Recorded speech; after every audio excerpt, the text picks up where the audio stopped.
Good morning, everyone. Good morning. Glad to see you here. I just want to briefly review a little bit of what we talked about last week, because this is part 2 of if you knew for sure that you would never fail, what would you be doing? If you knew without a doubt that what you desired to do had no question of failure involved with it whatsoever, what would you be doing? How would your life be different? And there are a few quotes that we used. One of them is from Emerson, and it's what lies behind you and what lies before you is a tiny matter compared to what lies within you. Because already within us, we are innately equipped as powerful spiritual beings. Each person in this world, whether they know it or not, and a lot of us don't know it. I didn't know it for a long time. And I keep increasing my knowledge of it and my acceptance of it and my belief of it, that I'm a powerful spiritual being. And when we can get in touch with that, then we can realize that what lies before us and what lies behind us is nothing compared to what lies within us. And so we might think of that quote as what lies behind us as being our past. And then what lies before us we might think of as our future. But you see, the past and the future are very tiny matters compared to what is within us right now, in this moment, living in the now. And of course, a lot of us are familiar with Eric Tolle's Power of Now and the other books that he has written about the power is always in the present moment. So we want to stay in this moment right here, because that's where we have the power. And I know sometimes I'll get back and worry about what's going to happen in the future, or I'll regret and play the woulda, shoulda, coulda game about what happened in the past. If I had only done this and that and the other. And we're going to talk about how some of the things we wish we woulda, shoulda, coulda really may be to our benefit. So we're going to turn that around, and I'm going to tell you a story in regard to that a little later. Now, get yourself in the mindset of really believing that you're a powerful spiritual being and that nothing else has power over you. Get yourself in that mindset. Just get yourself. That's the mindset you want to live from every minute of every day. That mindset of being a spiritually powerful person. So, when we begin to live from this belief, our life changes. Things that, as I call them, come up in our face, that used to intimidate us, or bother us, or scare us, and cause a great deal of fear, don't matter anymore. They're just something that lies behind us and in front of us. And as Eleanor Roosevelt, one of my favorite quotes from good old Eleanor, is, all the water in the world can't drown you if you don't let it get in you. If you don't let it get in you. So we don't want to let fear or helplessness or playing poor me get in us at all. And the more we keep that belief that we're powerful spiritual beings, all that other stuff, all the extraneous stuff that used to be so powerful in our lives no longer matters, because we have that power within ourselves. So Ernest Holmes says, therefore, we say that the river of life is forever flowing through us. It appears that we have the ability, at least temporarily, to pollute the stream of life with the consciousness of hate, despair, or any negative thought. We have that ability because we have free choice. But we don't really have the power to destroy, only to mold and remold. We can't really destroy. I read something this week, and you may have to help me with it. We're going into the season of Lent. Let go of every negative thought with L-E-N-T. So I decided what I would give up for Lent this year is complaining. I'm not going to complain. And if you catch me, let me know. You see, complaining is creating negativity. Anybody here ever complain about anything? Come on now, be honest. Okay. It seems to just sneak in, doesn't it? I mean, we don't plan to do it, but it sort of sneaks in on us sometimes. So I want to suggest that we become conscious of our thoughts every moment. Every moment. And any kind of complaint is a negative thought. Even though you may feel you are justified in complaining. Especially when you feel you are justified in complaining, that's when you've got to let it go. You've got to let it go. Because you see, psychologically what happens is, when I complain about something, I'm saying that somehow it's not right. Somehow it's not right. Well, how did it get to be not right? I was there. Every time it gets to be not right, I'm there. So we really can, the complaining, you see, puts the responsibility on someone else usually. They should have done this. Why didn't they do that? Why didn't they listen to me? Why aren't they like me? I'll just complain about it and maybe make it better. Well, it doesn't. You see, it makes it worse. So I've decided to give up complaining. And when we do that, we can live in a complaint-free world. So what happens when we live in a complaint-free world? First of all, we accept what is. The first thing in changing anything is awareness of what is, accepting what is. Okay.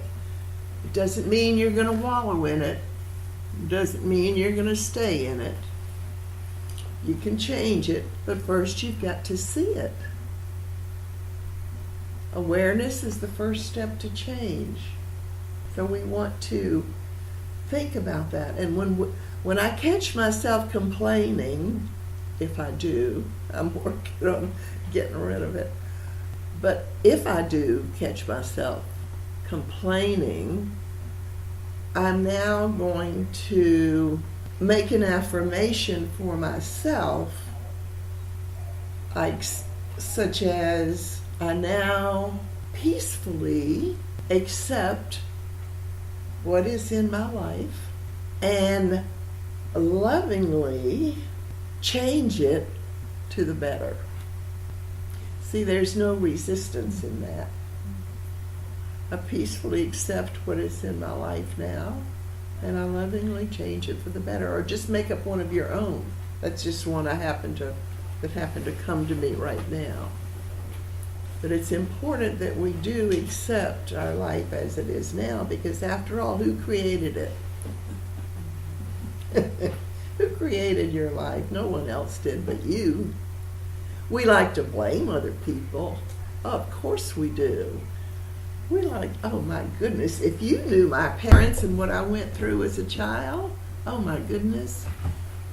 And my teachers, if they had only taught me the right things that I needed to know. And we can go on and on and on about this. And actually, it's something that we need to know for ourselves. Now, sometimes we get off course, sometimes we get off track, and we can always come back. That's our choice. Do we want to stay off track, or do we want to get back on track? Keep knowing that if we stay with spiritual principle in co-creating our lives, we cannot fail. That's one of the beliefs. If we stay with principle, meaning, okay, what is principle? We believe there is divine mind, a universal law, whatever you wish to call it, a force. There's something greater than we are, and we are using it. Not just we can use it, we are using it. So we're using it consciously or unconsciously. And that's what creates our life. So the more we can get in touch with what it is we're creating and how we're creating it, if we want to change it, we can change it. But we must first become aware of it. So awareness is a good thing. Even if you see patterns in your life that you don't want anymore, that's a good thing. You know what to change. You know what to change. And do it gently. Don't be hard on yourself with it. Just treat yourself like a little 2-year-old trying to walk. You don't kick them down and fuss at them. You take their hand and say, come on, honey. Put one foot in front of the other. And another wonderful affirmation that I use for myself when things come up in my face is, my life is unfolding perfectly just as it is.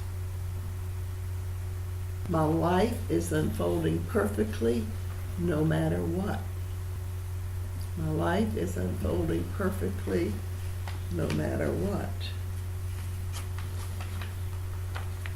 Now, there is such a thing as right timing in your life, and maybe you're on a plateau and you're thinking, well, I've set these intentions. Come on, universe, let's get with it. What's taking you so long? We're already putting the blame on the universe.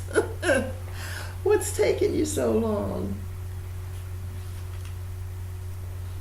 Well, here's a story that speaks to that. And this is from the book Zorba the Greek. Some of you may have seen the film. It came out maybe about 30 years ago. Zorba the Greek, classic film. And this is part of his book. This is a translation from the Greek.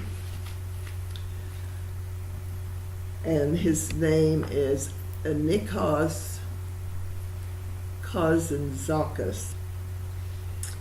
Anyway, in the book he writes, I remembered one morning when I discovered a cocoon in the bark of a tree, just as a butterfly was making a hole in its case and preparing to come out.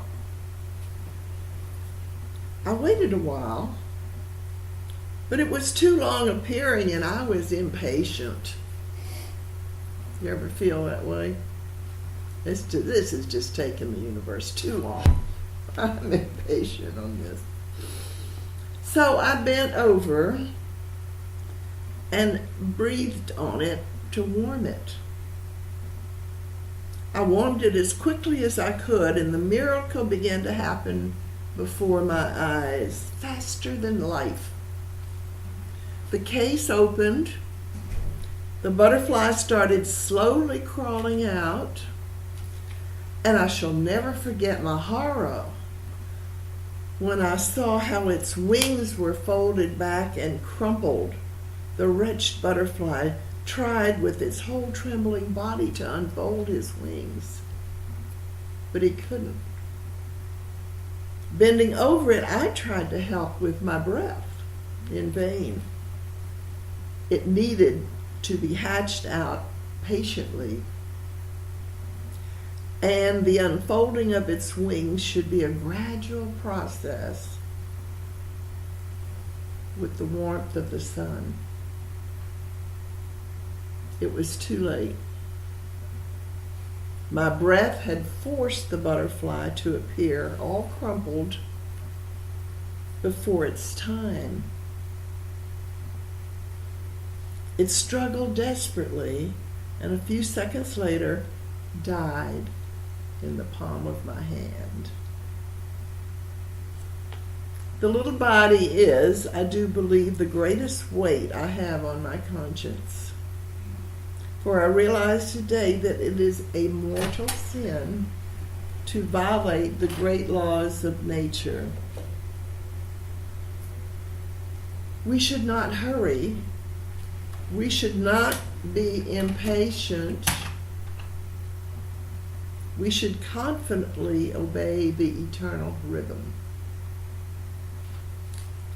So, as butterflies emerge from the cocoon, it presses and strains and pumps fluid from its large body into the wings. That's the process of the butterfly being able to successfully come out of the cocoon in a healthy state.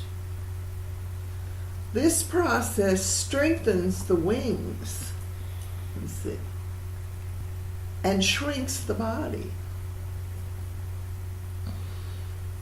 Without that struggle, the butterfly emerges with weak wings and an unwieldy body and cannot survive. Now, this is not saying we need to create struggle for ourselves.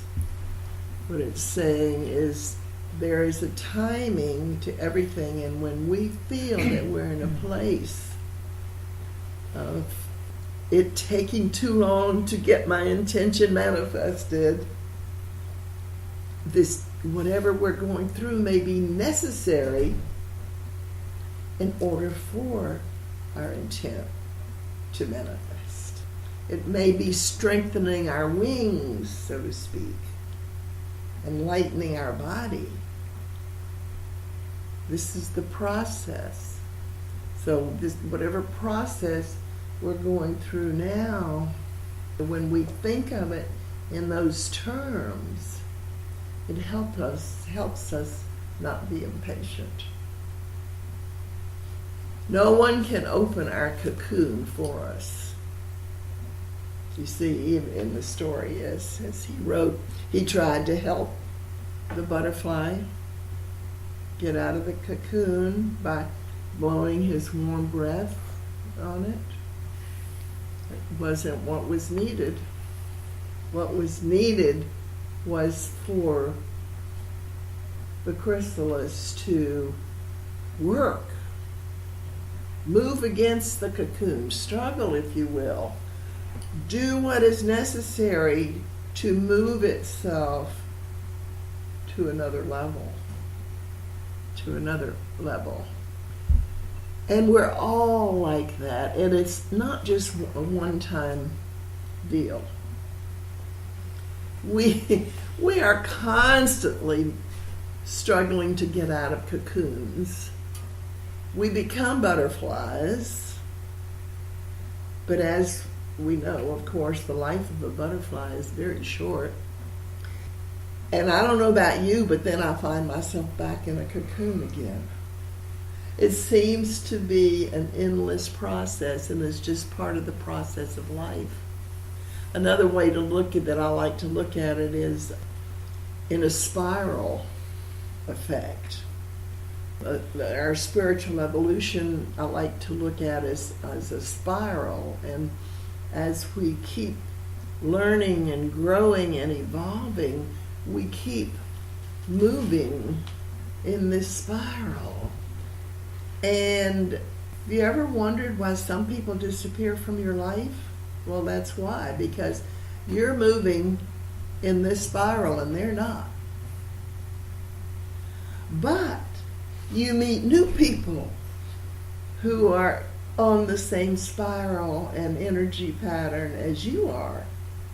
So some people seem to move away from you, and new people come into your life, and that's just the pattern. You're moving from the cocoon to the butterfly, to another cocoon, to another butterfly, and so forth and so on. But no one can develop that strength for us to fly free. No one but ourselves. And we can rely on other people.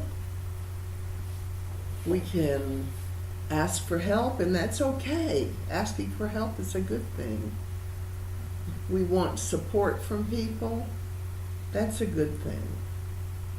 But ultimately, the decision and the evolving have to come from within ourselves for that.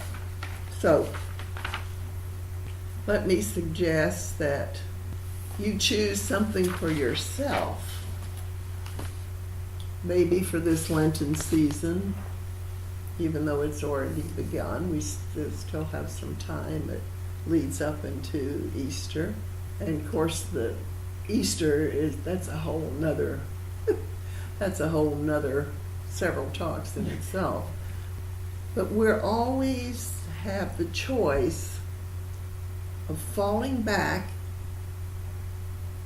staying in the tomb, or moving the stone away from the tomb that we have imprisoned ourselves in and coming forth into newer life.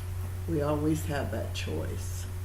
And because each one of us already has the spiritual power within us, there's no way of failing.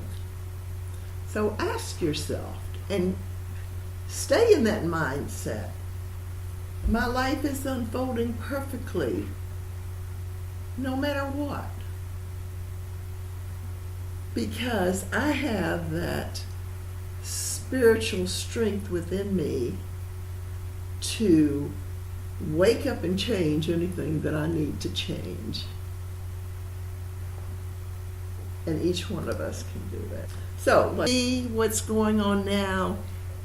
Somehow, and we don't need to understand it, but necessary to whatever it is you want the end result to be. And when we see, and another way of putting it is, only good comes of this. That's a very simple, that's my mantra. Only good comes of this, whatever it is. And when you say that, you create good in the situation. I think when we can get our mindset, my life is unfolding perfectly no matter what. See, it may seem as if it's not working perfectly, But when we can get our mind set, there have been studies, and I just heard about this a couple of days ago, but there's a minister who is in Baltimore, and she is talking about, well, she's written a book, and she was also talking about there's actually some research now about how affirmative prayers and affirmations reshape your brain. They actually reshape your brain. And in the Science of Mind magazine, there's an article every month that scientists have written that are, blending science and our beliefs together. So it's important that we do our affirmative prayers. If you don't know how to do an affirmative prayer, I know a book that will teach you how to do one.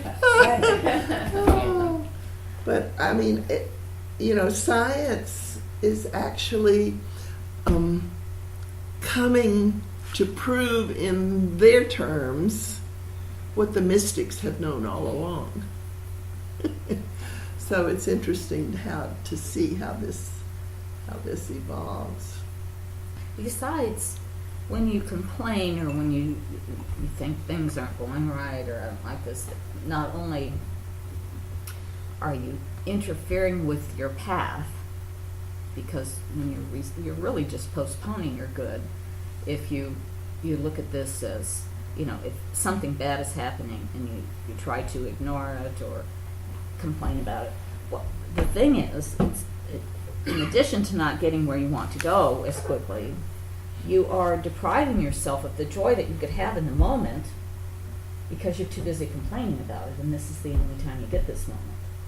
Knowing that only good can come of this releases your need to complain, because you know that eventually you'll see exactly what the plan was, that it is unfolding, and all that energy and time and negativity that I put to that just kept me from fully expressing my life in that moment. So I'm dampening this moment down because I don't think it's what it should be, and I'm trying to deal with that instead of just going with it and knowing that the outcome is perfect. So not only do you not get there as fast, you're just perpetuating the agony by living.